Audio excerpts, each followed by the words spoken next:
Hello, and welcome everyone to the first episode of Maya's Neighborhood, hosted by your neighbor and hopefully friends, me, Maya. This podcast has been in my head for like a year and a half already. And so I'm just excited to finally be putting it out there. Like you have conversations with your friends and family, and you're like, damn, I should have been recording this shit. I should have posted this online. Well, that happened way too many times, and so now I'm the annoying friend that took that too seriously, and here we are. So, honestly, this is something that I have been a little scared to do because I wasn't sure, like how it would be received, or if it would even be any good, but you never really know until you try. And so, if you're listening, thank you so much for being here and for giving me a shot. I had my test run the other day, and it was so rough. It was so rough. I honestly was like, I'm about to return all this equipment to Amazon. I can't go through with this. This is gonna be ass and cheeks. Um, it's tough being a perfectionist and a completely unrealistic person like myself because you think that everything is going to be easy. Like, oh yeah, I'm gonna jump into this thing that I've never done before and I'm gonna be the best at it. And then you actually do it and you're like, hang it up! But yeah, talking to a camera, or in my case, iPad, by yourself in your room is a lot harder than I thought it was gonna be. But I'm excited to do it. I am someone who could talk to a brick wall, so we'll just word vomit and see where it goes.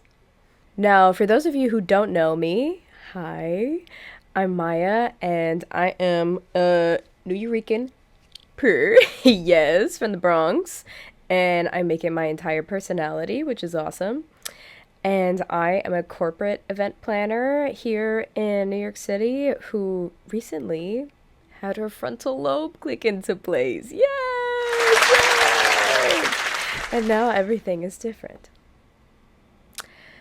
What I mean by that is I've just been gradually realizing that my life and the things around me and beliefs that I grew up with just don't reflect who I actually am and what I want to do, what I want to surround myself with. And so now we have a podcast.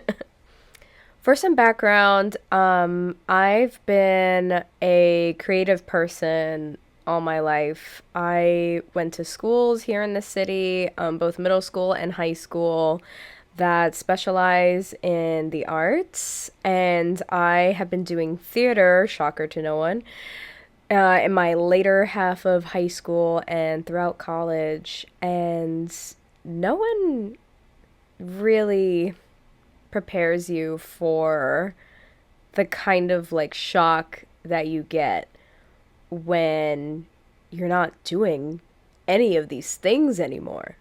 When I was little, I wanted to be a fashion designer and then an animator and a cartoonist and a comedian at one point. Please.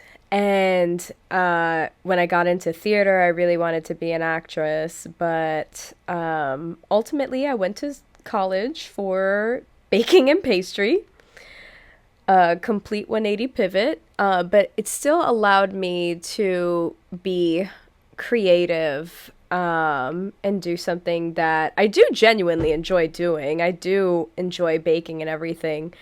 It just didn't really hit me until I got to college and I was in my first lab and I was like, holy shit, I'm for real gonna be in a kitchen from like 3 a.m. to however late at night, and I am not going to see the sun. And so I had went to a hospitality school and they had event management as a major, and I went for that. And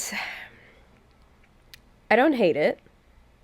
However, I know now that it can't be my 24/7 forever for me. I think the biggest reason for the pivot to event management was just this deeply ingrained kind of lack mindset that was just always instilled in me from an early age.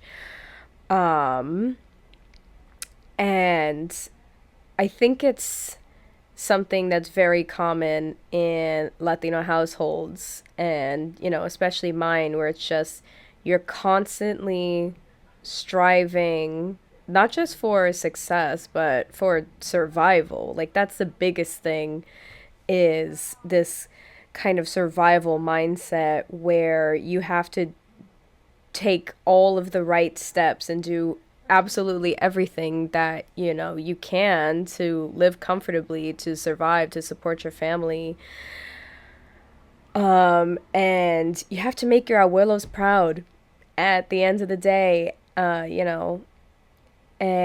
it's a lot of pressure. They sacrifice so much to come to this country and live a better life, not just for themselves, but for your parents, for you. And, there's this obligation that you have to pay them back in your success. And for my family, success is having a good, stable job that pays you a lot of money, and obviously having a family with 500 kids. But, the job comes first, the success comes first, and I knew that with event management, that it was going to be, a stable job. I would get paid a lot more than a baker, and I would be able to live a happier life and supposedly creative life. The pandemic, by the way, was my biggest op, one, and two, realization that not every industry is indestructible. I really thought that event management was going to be the one career that, like, nothing ever happened to, whatever. Yeah, fucking right. But we're here now. I had originally wanted to be a wedding planner, and then I actually did a wedding planning internship, and realized I don't want to fucking do that. And then I went into corporate event management, where I am today. And I don't want anyone to get the wrong idea. I am so immensely grateful for my job. And I do love my job. And I especially do not want to complain about it, especially during times like this where everything is so uncertain, jobs are not promised. And there's a lot of unemployment and scarcity. And I'm very thankful and very grateful to have the stable and sometimes fun job that I have. And especially at my age, I'm grateful for, the kind of job that I have. And I have a hybrid schedule. I get to travel with my job. And on the outside, it seems really great, boring, but great. But I felt myself over the past year kind of get into a spiral of, like, I'm doing the same things every day. I'm doing the same thing every day. every event is ultimately the same. And I'm not using my, what is it, right brain? I'm not using my right brain at all. It's like solely my left brain, and I'm feeling lopsided. And then on top of that, working in a corporate job where I plan business conferences, you get to work with a certain tax bracket. Ah, yeah! Nightmares. Nightmares, nightmare. Earlier this year, I had an incident that really opened my eyes. Opened my eyes before my frontal lobe did, which is so crazy. And I was doing a conference earlier in the year where a part of my job is planning business meetings, like organizing business meetings within our conferences. And there was an incident where our sponsors are the ones that host the meeting. There was a moment where an attendee couldn't make a conference with a sponsor, and so he swapped it out with another attendee, and of course the sponsor was notified, everyone was notified. However, I guess this sponsor was not looking at their emails or anything, and so they just completely lost it on me. Just completely lost it.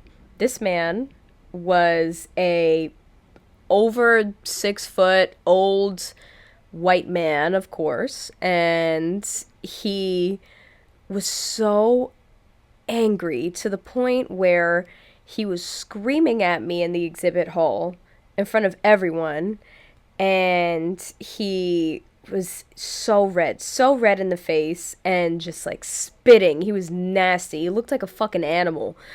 And I was just looking at him, and everything clicked into place. I was looking at him, and I was like, this guy is a fucking loser. This guy is a fucking loser. To get so angry to the point where you are yelling at someone, yelling at a 5'2" girl, if that matters, in the middle of an exhibit hall, in a conference, in a public setting, even if it was in private, why the fuck are you going that crazy over a business meeting? LinkedIn is free. And I was just so shocked at that, because that hadn't happened to me. Actually, no, that's a lie. Yeah, that it happened to me, but at another conference for a different reason. But this one was actually targeted at me, and I was just so appalled. And it's just so shocking, because I don't give a fuck about you. Like, I give a fuck about everyone.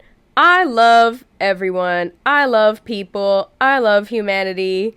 But you fuck with me, I hate you actually now. And he is tweaking out for a job, over a business meeting for his job that he is not the founder, CEO of. And so they don't give a fuck about you. They do not care about you. They do not care. Why are you wasting your energy and your anger over a business meeting for a company that, if you died right now, they would be posting your job on LinkedIn the next day? They don't give a fuck. I don't give a fuck about you. They don't give a fuck about you. Oh, oh my God. And ever since that moment, I have pretty much seen it at every other conference since then. And you know, when you work in a service industry like hospitality, um, and what I do, you know, like you get used to it, but it is just so shocking the entitlement that certain people have. What makes you think you could talk to someone like that? That you can pull up to an event and scream at the people who put together this event for you? Huh? What makes you think you could scream at a waiter, at a barista? Man, it's some wild shit. It gets to a point where you find yourself again and you're just like, is the salary and security worth it? Is it a worthy exchange for your creativity, happiness, and dignity? Then a couple months ago, I met and subsequently dated someone who completely, for lack of a better word, they really inspired me. He changed my mindset and my own expectations, because I had been living so long in that kind of loop of doing the same thing every day and just completely allowing myself to lose my creativity, lose my mind, in exchange for this job, and just kind of lying to myself. I lied to myself throughout college and had been lying since then that this was my path and I needed to do this in order to be secure, in order to be happy, in order to be successful. So this guy, he's a transplant who moved to New York City initially to be a bartender, and then he found himself in comedy, which is something that I love. I go to comedy shows all the time, and it's very near and dear to me. I He was selling tickets on the fucking street, and yeah, it all took off from there. We were seeing each other for a little over a month, and during that time, I saw a few sets of his, and I was just so in awe of how passionate he was. I have so many friends that went to art schools for different things, for theater, for visual art, and they're either doing what they want to do or they are working towards it. But I felt like his optimism and his outlook on life was just a little different. It was really awesome to see. And even though he was not the funniest comedian in the world, he still showed up for his craft every day, and he was insistent on and persistent, insistent that it was his path and persistent on pursuing it. And he did everything possible to fully immerse himself in it and do the things that he wanted to do, get the sets that he wanted to do.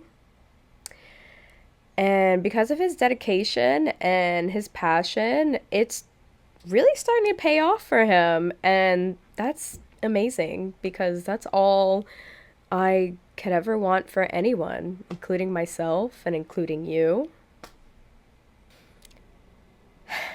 Yeah.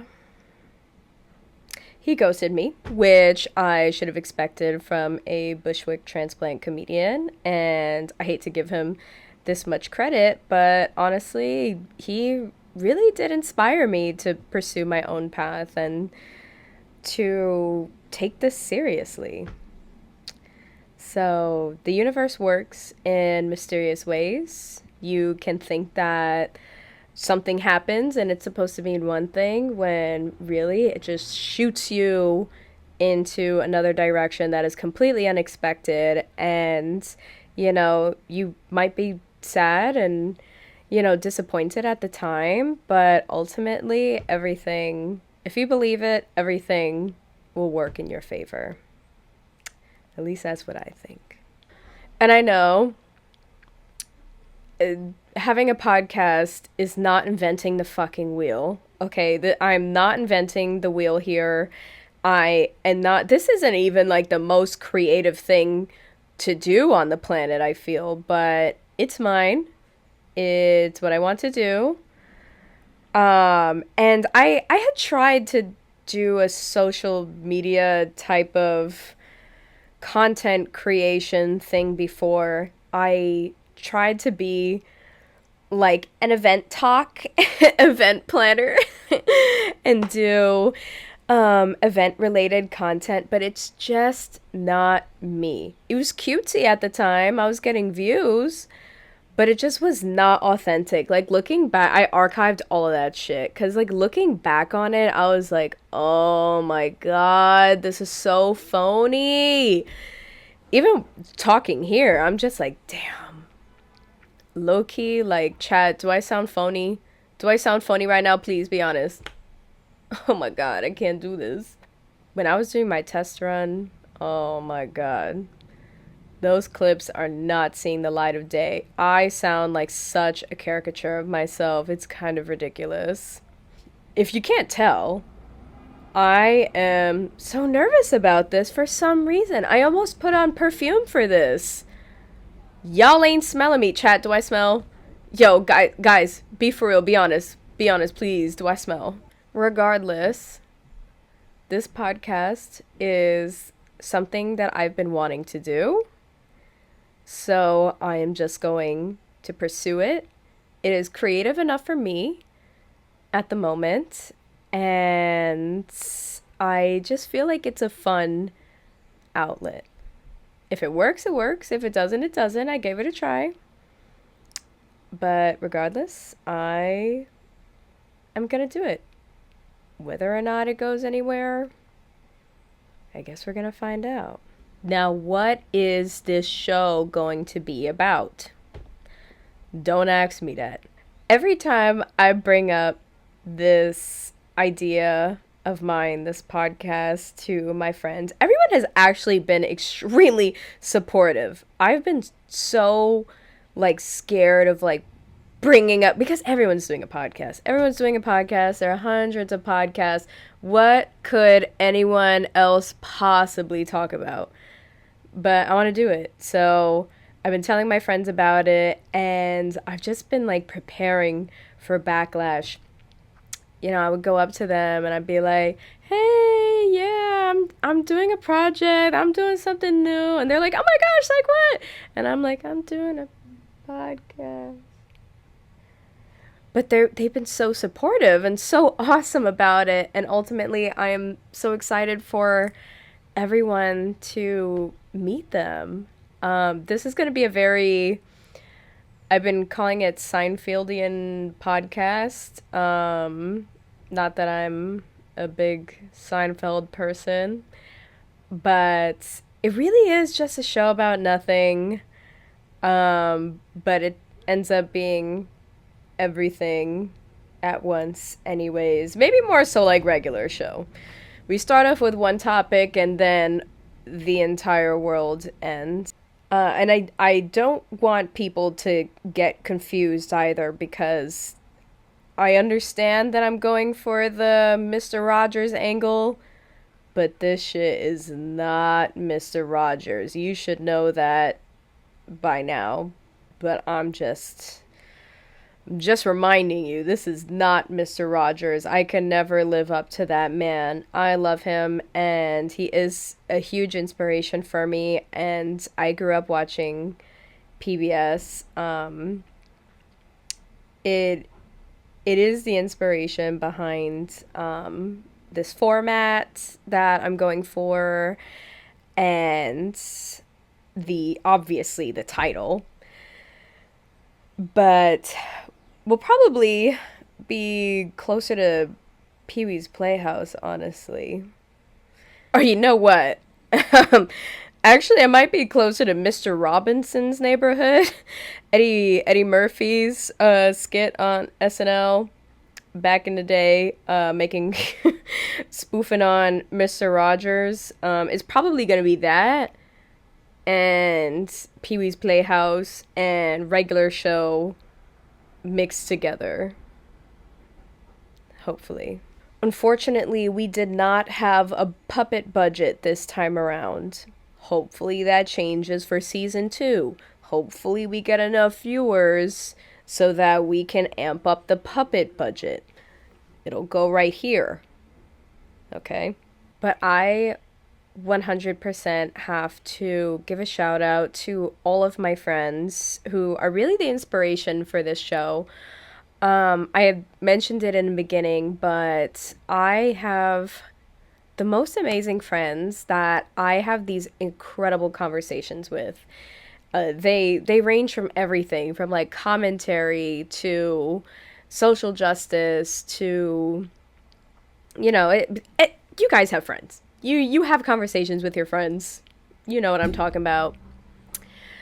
And I love my friends so much, and we would always have these really great conversations, and there goes Mr. Softy.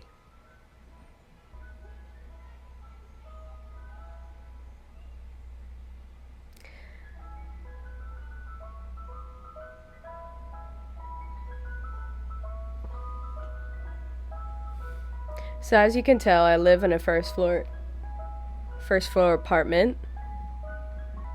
It gets noisy. But I don't think I want a studio. Like, yeah, there's gonna be noise isolation, but it's not gonna feel like a neighborhood, is it? Okay, now you can only faintly hear Mr. Softy. What the fuck was I talking about? I was talking about my friends. Yeah, so I would have these really great conversations with my friends and even my family, because my sister is going to be on here. And it was always like, damn, we should have a podcast. But we're all adults. We all have different schedules, and all of my friends are scattered throughout New York State. So I don't know how they expected this to happen. But nonetheless, here we are. So I was on the phone with my sister a couple months ago, and I was telling her about how I was actually serious about the podcast idea. And we were kind of just brainstorming titles and stuff like that, like what to name it. And my sister is actually the one that came up with Maya's Neighborhood, because I came to the conclusion that I just wanted to have my own standalone podcast and then have my friends be reoccurring neighbors on it, my reoccurring friends, who you guys will all see. And I originally had the idea for like a radio talk show type situation. And then I had mentioned Mr. Rogers because he was on my mind. This was around the time when the government defunded PBS and NPR. And it was really disheartening and sad and scary. And her and I had just finished having that conversation. And I think I had mentioned Mr. Rogers once more, and she was like, what about Maya's Neighborhood? And it just really resonated. It really stuck with me. So I am so happy that all of my friends are on board with this, and you're all going to see them. I'm going to have my recurring friends and my sister. I'm so excited because they all have such incredible minds, and they're all so different from each other and have different outlooks on life, obviously. And yeah, I feel like we're all gonna have a lot of fun with this. So I'm excited for you to meet them and for you to join us on this journey as well. And I'll try to make more interesting solo episodes in the future. This episode was really easy because I was just explaining who I am, what this podcast is, and what to expect. Kind of like a syllabus intro to Maya's neighborhood episode. But when it comes to my episodes in the future, strap up, strap in, strap on. Remember that. Because we're going to figure it out together. Overall, I hope you're able to see that I'm making this space as much for you as I am for me. There is so much uncertainty in this world right now, and there's so much chaos. I hope you're able to just laugh with me, laugh with my friends. You can laugh at me. Don't laugh at my friends. I'll find you. And, just listen to some stories and connecting with us, because that's what we need most is connection and love and distractions. being aware, being woke, but having a distraction every now and then. At least a 40-minute distraction every week, if we can afford that. But to wrap this up, if no one has told you this today, I love you. And I'm so proud of you, whoever you are. And I'm so excited to go on this new adventure. And I'm so happy that you're here with me. And thank you so much for making it this far into the video. You pretty much made it to the end. Yay! We're all looking for something in this life, and I'm following my heart and my intuition, and I really hope that you follow yours. So while the rest of the world is on fire, come to the one place where it isn't. Welcome to Maya's neighborhood. We did it, guys! We did it, Joe! I love you guys so much. Thank you for listening, and I will see you next week. Bye!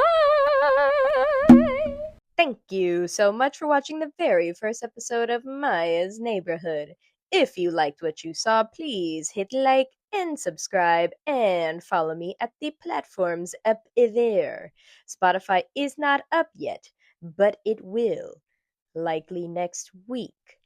Love you. See you very soon. And here are some bloopers. Bye! I'm gonna do that shit again. Now, for those of you... Nice.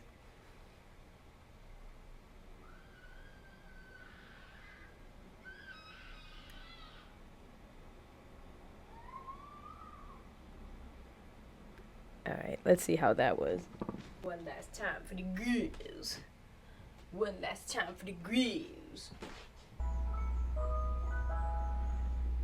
That part. Y'all heard that?